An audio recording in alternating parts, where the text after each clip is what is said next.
Kita nangkap orang di Indonesia soal definisi aja. Saya ada di dalam, saya di penjara kemarin ada Kombes Densus 88. Tiap hari saya cuci otak ya. Salah satu yang cuci otak, satu lagi Napoleon Bonaparte, jenderal. Salah satu Kombes. Saya bilang, kamu tahu nggak itu soal nangkap orang definisi aja. Selama zaman SBY 10 tahun kamu nggak ada nangkap orang yang sekarang kamu tangkapin karena definisinya berubah. Ini juga kita kalau membuat naskah undang-undang kita harus berhasil mendefinisikan apa yang disebut Islamophobia itu. Jadi kalau misalkan yang kedua si Ilhan Omar mengatakan yang paling membuat orang stres di seluruh dunia, di Amerika seluruh dunia itu pada tahun 2021 Ilhan Omar mengatakan kita harus berlaku adil terhadap Hamas dan Taliban dan Israel dan Amerika. Seluruh dunia marah itu orang-orang yang ini. Dia bilang, bagaimana kamu menyamakan negara teroris, organisasi teroris dengan Israel dan Amerika? Ilhan Omar kemudian menjelaskan.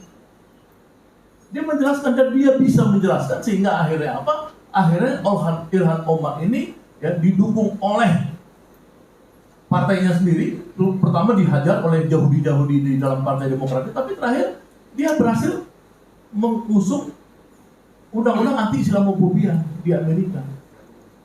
Undang-undang Act-nya masih belum disahkan oleh Senat, tapi dari parlemennya udah. Itu bukan Kongres ya, itu parlemen DPR-nya. Nah, tapi saya balik lagi tadi, itu memang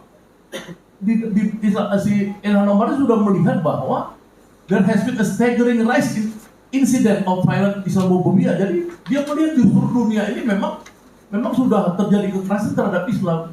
Baik di Rohingya, di Uyghur, di Sri Lanka, India, apa segala itu udah dilihat oleh dia, oleh karena dia mendorong, karena dia di DPR-nya komisi luar negeri, dia memasukkan undang-undang ini melalui komite luar negeri. Next. Nah, ini judulnya Act-nya ini Combating International Islamophobia. Ya, ini agak macet di Senat ya, tapi itu di DPR, maksudnya DPR itu menang 219 212. Itu hampir semuanya itu maksudnya tidak ada satu partai Republik pun yang memilih tentunya di situ, itu semua Partai Demokrat. Artinya kita melihat bahwa selama Partai Demokrat berkuasa di Amerika, ya, Islam itu bisa menjadi sahabat. Itu termasuk ketika Obama yang dulu dituduh sebagai nama aslinya Mubarak, ya, Mubarak Obama, itu diterima sama orang Demokrat. Jadi kita melihat sekarang ada peluang sampai 2022. Jadi pemilu mereka ini sebentar lagi juga 2020 kemarin 16 tambah mereka 4 tahun 2022 ya sekarang ya. Enggak sekarang tuh berapa tahun depan lah mungkin atau 2 tahun lagi. Nah ini ada kesempatan kita untuk membangun sekutu kepada si Ilhan Omar ini. Jadi kita bukan lagi soal hanya membangun naskah akademik, tapi harus bisa minta Ilhan Omar itu bicara di Syarikat Islam secara langsung. Dulu beberapa kali Syarikat Islam waktu Syarikat Islam melakukan demonstrasi di kedutaan Singapura, seluruh dokumennya saya kirim ke si Ilhan Omar.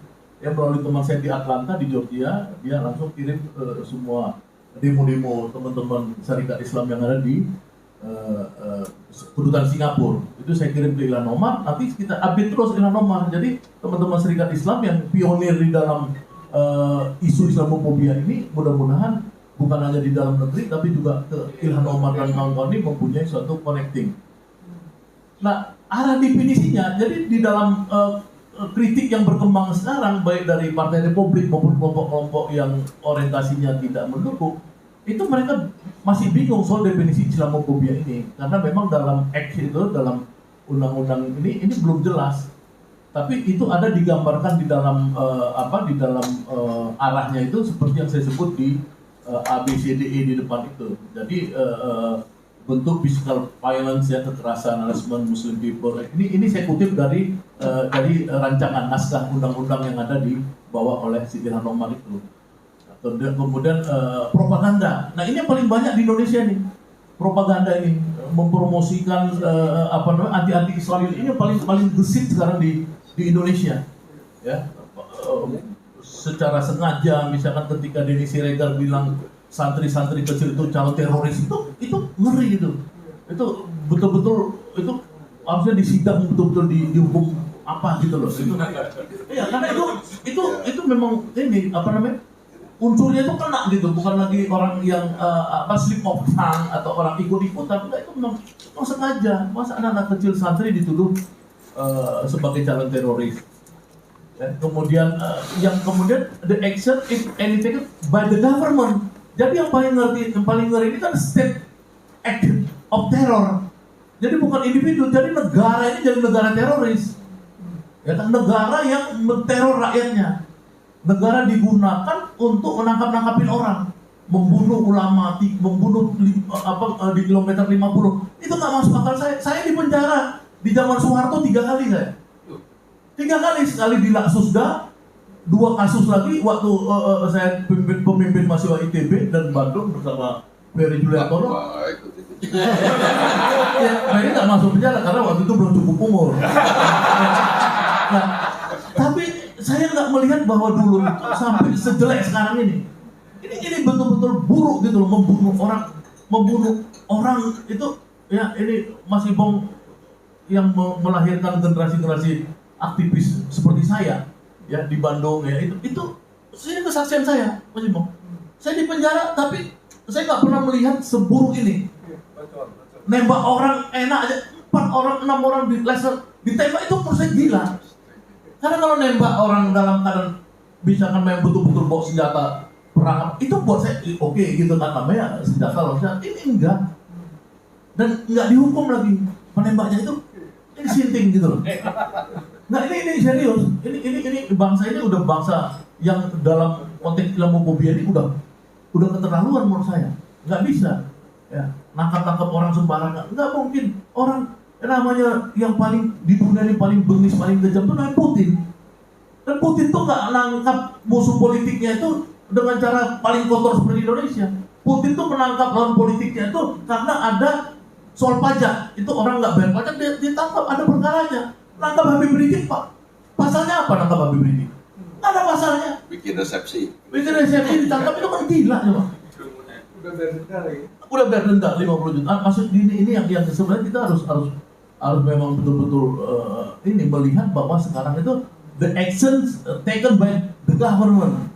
Ini paling kejam sekarang. Ini yang ada di dalam usulannya si Ilham Omar begini. Ya. Nah ini mungkin ini yang pikiran si Ilham Omar ini bisa sama kita sumbangan. Jadi A, B, C, D, E itu. Ya, jadi yang the effort of such government to promote anti-bias and tolerant education, nah, kayak gini-gini ini kan sekarang kan undang-undang Sikdiknas apa segala ini kan makin meremehkan pesantren, ya, apalagi undang-undang yang kemarin Omnibus Law itu membuat tidak ada lagi hak prerogatif dari Islam itu mengelola pendidikan dan lain-lain. Nah, next deh. Nah, lihat ya, ini pendukung undang-undang anti-Islamophobia di USA. Orang pikir ini gerakan Islam, enggak. Ini di antara pendukungnya tuh Church World Services. Ya, Oxfam itu organisasi NGO terbesar di dunia yang pusatnya di Inggris. Ya, United Church of Peace. Ya. Kemudian Jewish Voice of Peace, Human Rights Watch, itu bukan, ini orang yang dukung ini juga plural. Ya. Di samping tentu ada organisasi Islam, Amen, CER, ICNA, ya, Islamic Council North America. Kemudian SANT itu South ASEAN, jadi orang-orang Asia seperti kita yang ada di Amerika, South Asian American. Jadi itu organisasi yang dukung banyak. Jadi memang kita nanti dalam konteks dukungan pada naskah ini harus dari banyak organisasi juga. Ini penting bagi kita. Ya, jadi kenapa orang seperti lembaga-lembaga gereja itu mendukung secara penuh?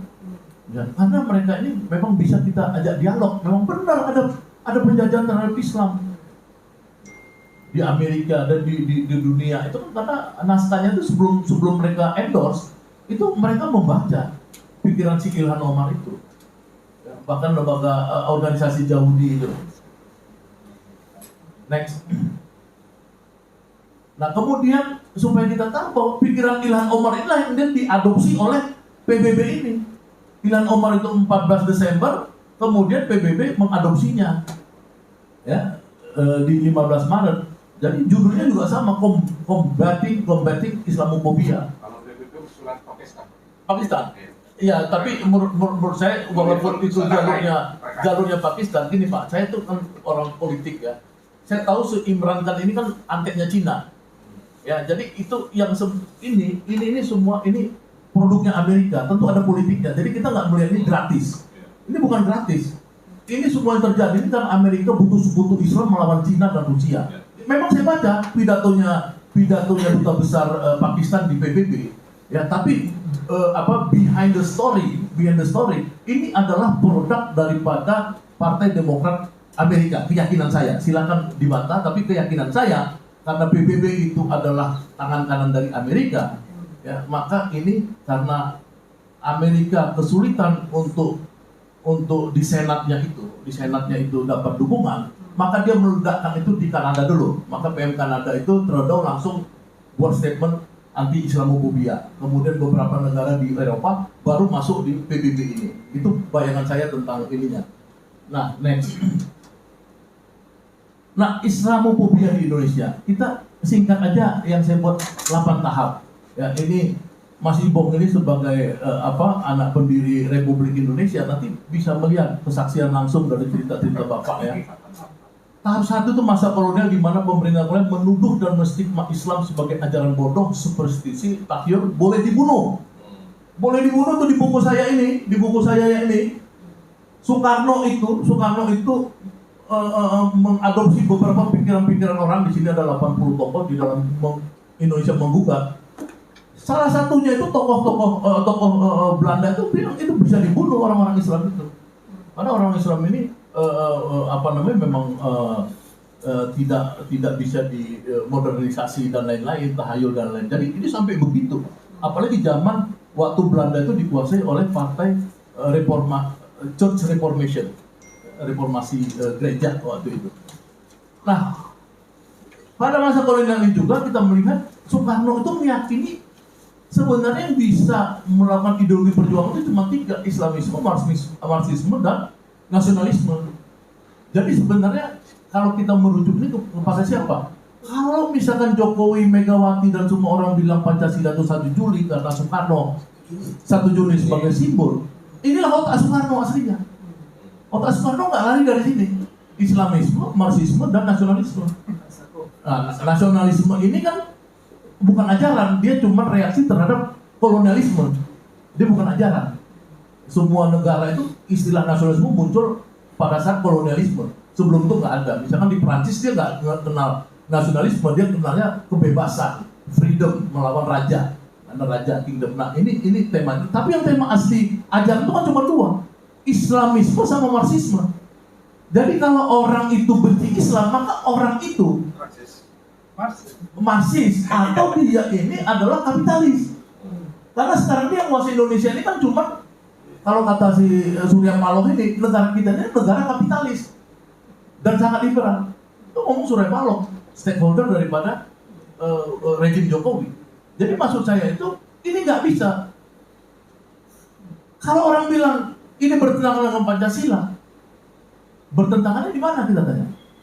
Orang tuh bingung jawab. Coba tanya, setiap orang yang ngomong bertentangan dengan Pancasila, ya misalnya katakanlah khilafah kemarin yang bawa bendera, bertentangan Pancasila. Coba kita tanya, bertentangannya di mana? Coba kita tanya. Di mana bertentangan? Pancasila itu nggak boleh memang membawa ini khilafah atau khilafah Islam Pancasila. Nggak ada. Seluruh ajaran yang sifatnya ideologi itu pasti internasional. Yang namanya seluruh orang Katolik yang ada di Indonesia ini tercatat di Gereja Vatikan.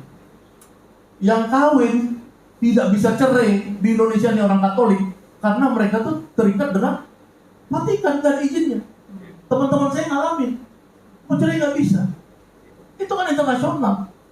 NU bilang, dia kata NU itu buka sampai NU di Australia, NU di mana di Afghanistan, dia buka. Karena semua ajaran-ajaran itu memang internasional. Iya, itu kan itu iya, Pak. Artinya maksudnya gini, setiap ajaran itu pasti ada internasionalismenya. Kalau nggak ada internasionalismenya, itu nggak jelas gitu loh. Yang seperti Marxisme, internasionalisme. Ya, itu persoalan yang kita nggak mau ini kan adalah soal kekerasan. Beda lagi soal ide dan gagasan. Tahap 2, Indonesia merdeka dengan kalimat atas berkat rahmat Allah yang Maha Kuasa, menjadikan Piagam Jakarta sebagai payung Pancasila yang dikenal dalam hubungan Undang-Undang Supadian. Menurut saya kan udah clear dong. Jadi kalau ada orang dia misalkan nggak konsultasi ya dengan MUI ya, dengan ormas Islam yang tangkap, itu aneh ya. Saya nggak tahu apa Pak Mas Kuri kemarin pas khilafah itu ditangkapin konsultasi dulu nggak? Karena si Ilhan Omar pada saat buat undang-undang itu, di dalam undang-undang itu disebutkan bahwa petugas-petugas yang ditempatkan di seluruh dunia nanti, di seluruh kedutaan-kedutaan itu harus berkonsultasi dengan ormas-ormas Islam setempat tentang pengertian Islamophobia itu. Nah, apa BNPT, apakah si Densus ini berkonsultasi kan dengan Pak Bangunan ini? Nah, kalau nggak berkonsultasi, bagaimana dia mempunyai satu kebenaran, persepsi yang benar? Ya kan? Nggak bisa Pak. Kalau Soekarno aja itu udah bilang Islamisme, maksudnya nasionalisme, belum lagi PSI, misalkan seperti bapaknya beliau dirikan atau apa, itu kan macam-macam isme. Nggak bisa dong kita menyepelekan pikiran orang. Makanya kita yakin bahwa yang namanya Pancasila itu adalah filosofi Wroclaw, bukan ideologi. Di situ kita bisa bertemu pikiran, nggak bisa orang. Nah, tahap ketiga adalah kompetisi ideologi ya. Itu seorang founding fathers, Mr. Muhammad Yamin, ya, dalam pledoinya tahun 1948, Sabta Dharma, mengatakan bahwa setelah kemerdekaan dicapai, maka pertarungan ideologi dilakukan oleh Islam versus nasionalisme. Baca buku Sabta Dharma itu. Ya, itu pendiri Republik Indonesia yang Yamin ini. Kalau klaim-klaimnya yang jaringan Pancasila dia. Kalau kata Yamin ya, dia ditangkap tahun 1998 karena berontak, mencuri Syahrir, ya. Kemudian dia diadilin, dia mengatakan itu dalam pledoinya. Jadi memang itu Indonesia cuma didirikan untuk sementara, dia bilang, habis itu kita bertarung lagi. Sementaranya kayak gini Pak. Ya itu kan katanya Yamin. Artinya kalau ada pertarungan ideologi sekarang antara cucu-cucunya Darul Islam, cucu-cucunya, oh ya biarin aja lah. Yang penting gak pakai kekerasan. Coba lihat di bukunya Gus Dur ya. Coba baca buku Gus Dur. Waktu wartawan nanya, kok Gus Dur bela-bela anaknya DITI itu siapa namanya? Iya, anaknya Karto itu yang suka ikut pertemuan dulu kan sama Taufik Kemas, sama saya juga pernah. Nah, ditanya wartawan, kok bela-bela? Emang salahnya DITI apa, kata Gus Dur? Loh, kok Gus Dur ngomong gitu? Gus Dur tahu dari mana? Loh, DITI itu kan disuruh berontak oleh Sudirman. Baca nggak bukunya itu? Ya, terus ditanya lagi sama wartawan, loh, Gus Dur tahu dari mana? Loh, kok nanya saya? Itu kan bapak saya itu kan penasihatnya Sudirman. Iya itu. Ada bukunya Gus Dur itu. Pak Gus Dur ngomong bahwa DITI itu disuruh berontak oleh Sudirman. Kan Sudirman itu pemimpin pemberontakan. Benar, kalau nggak berontak dia berarti Belanda udah menguasai Yogyakarta dan lain-lain. Itu udah mati, Indonesia nggak ada. Iya, makanya sampai sekarang tentara kalau dibongkar soal Sudirman sebagai pemberontak malu. Tidak ada ceritanya Pak. Waktu Hatta Rajasa ingin memberikan mengusulkan Muhammad Natsir sebagai pahlawan nasional, mereka berdua sama SBY langsung buka sejarah karena SBY takut karena Natsir itu dianggap pemberontak, ya kan, buat PRRI. Padahal Soekarno yang pemberontak. Nah, makanya kemudian mereka buka Sudirman. Ternyata Sudirman juga pemberontak gitu loh. SBY bilang, wah, oh begitu ya sejarah. Akhirnya dikasih itu. Benar itu ceritanya Hatta Rajasa kepada saya. Jadi kalau kita mulai pemberontakan semua ada konteksnya. Nggak mungkin orang Darul Islam itu ujuk-ujuk mau berontak. Nggak ada, pasti ada sejarahnya. Nah jangan kemudian radikal itu Soekarno ini paling dianggap radikal dulu, paling lah sama Belanda, gitu. Nah kemudian Soekarno melakukan dekret presiden Juli berkiblat ke Peking. Nah di sini mulai Islamofobia berkembang lagi, ya kan 59. Nah Soeharto kudeta 65, Islamofobia berkembang sampai 95, tetap dikembangkan oleh Soeharto karena apa? Karena cukong-cukongnya waktu itu CSAS ya, catat nih CSAS. Ya, Ali Murtopo dan lain-lain itu, dan kemudian Syai dan lain-lain itu memang nggak mau Islam berkembang. Nah, tapi tahun 95 ketika Soeharto mulai asik dengan IJMI ya, yang didirikan tahun 90-an, Soeharto balik ke Islam. Nggak ada lagi orang Islam ditangkap habis itu sama Soeharto. Sebelumnya kan komando jihad lah, ini jihad itu jihad ini diciptakan semua sama Ali Murtopo. Tapi habis itu kan setelah IJMI nggak ada. Jadi sebenarnya kita melihat Islamofobia ini konteksnya tuh ya kalau presidennya agak-agak komunis ya anti, atau agak-agak kapitalis anti Islam gitu loh. Tapi kalau misalnya gini ya, zaman reformasi 98, demokrasi itu demokrasi, baik Gus Dur, Megawati maupun Habibie waktu itu tidak ada kasus Islamofobia. Karena apa? Karena memang waktu itu demokrasi benar gitu loh. Orang menghargai perbedaan dan lain-lain. Megawati walaupun dia memang ini pengen tidak menyukai Islam tapi nggak bisa bertindak. Itu zaman-zaman demokrasi yang benar.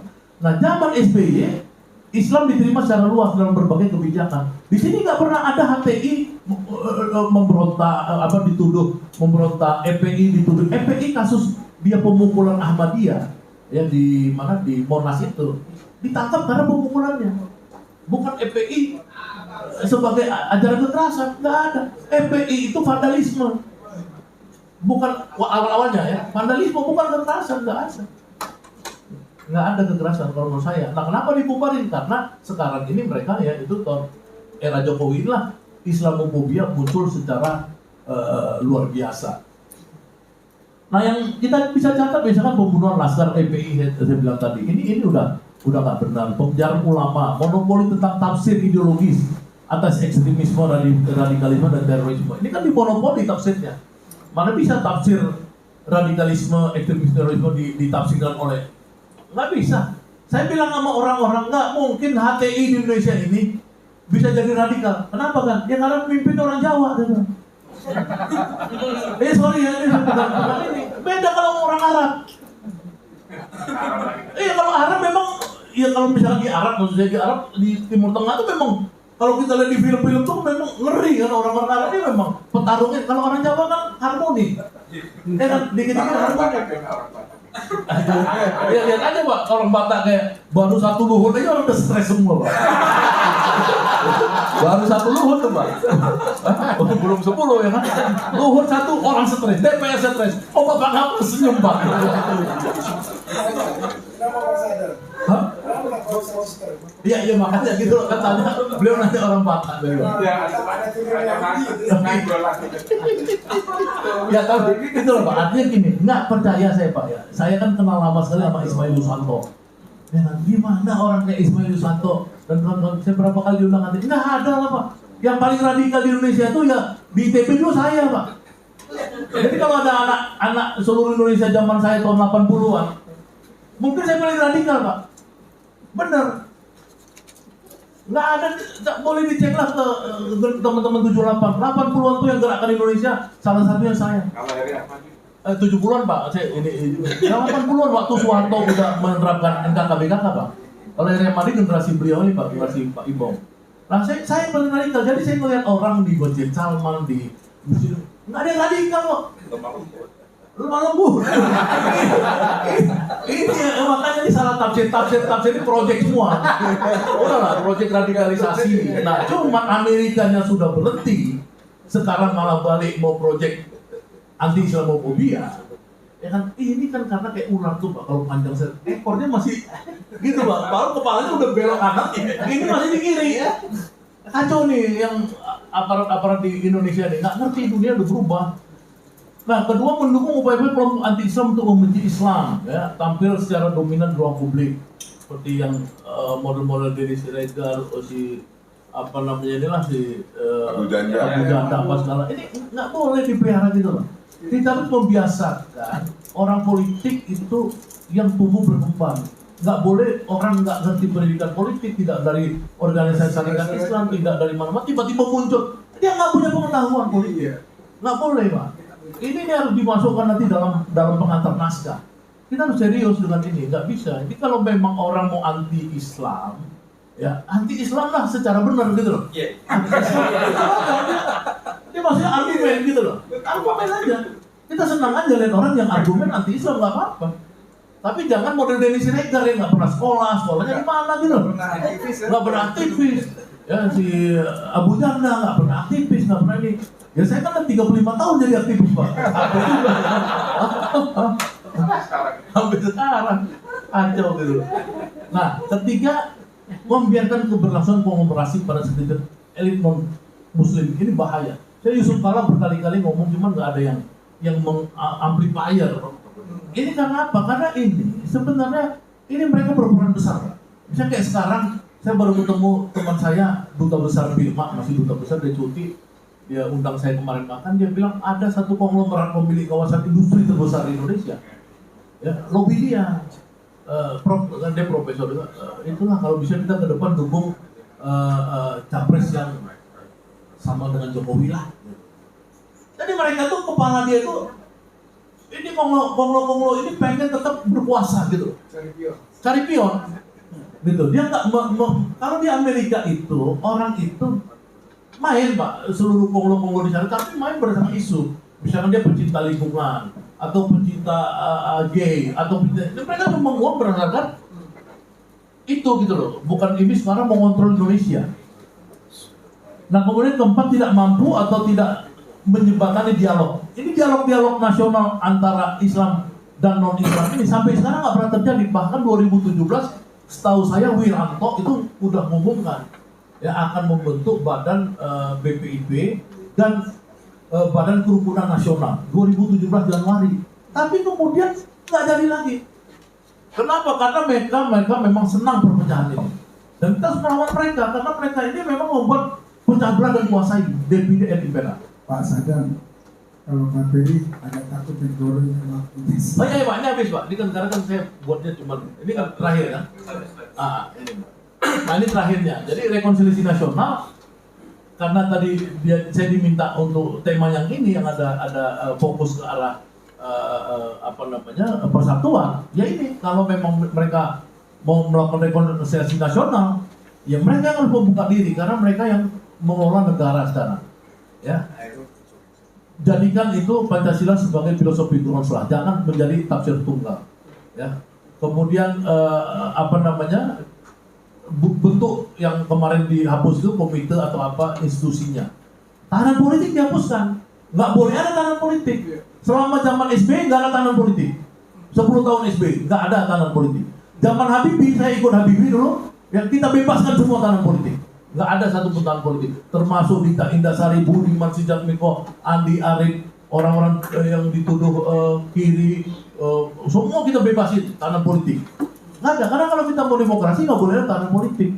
Jadi Habib Rizik, bagaimana Habib Rizik ulama besar, ya disatukan dengan narkoba, ya yang narkobanya itu ada 100, kamarnya cuma sedikit, jadi gubernur berkejalan, COVID berkali-kali, Habib Rizik di situ. Di mana penghormatan orang terhadap ulama? Benci lo sama Habib Rizik nggak apa-apa, tapi itu ulama. Nggak bisa dong itu dibuat begitu, maksudnya dihinakan gitu loh. Jadi kalau kita mau rekonsiliasi ada syaratnya, bebaskan Habib Rizik, bebaskan semua ulama dan semua aktivis-aktivis politik lainnya. Nah, Islam adalah ajaran sah penduduk Indonesia secara historis. Ya, 400 tahun, Pak, melawan penjajahan dari Portugal, kemudian Spanyol, kemudian Inggris. Itu Islam. Karena nggak punya kosakata lain. Apa sih terminologi perjuangan selain Islam dulu? Nggak ada. Baru masuk Snaprit di tahun 1913 Snaprit masuk, 1917 dia buat ISDP, baru ada kelompok kiri, ada tesa antitesa. Sebelum itu 400 tahun siapa yang jaga Indonesia? Ya Islam. Kok orang tuh nggak terima kasih gitu loh sama Islam? Ya itu saya nggak ngerti gitu cara berpikirnya. Lu nggak terima kasih gitu, ya kan? Itu kan 400 tahun itu kalau nggak ada Islam ya nggak ada Indonesia. Nah, kelima yang paling penting, Serikat Islam harus mencari presiden ke depan yang mau membangun fakta integritas yang sepakat dengan isu anti Islamophobia. Nah, kok itu urusan Pak Presiden sama Pak Sekjen lah. Wassalamualaikum warahmatullahi wabarakatuh.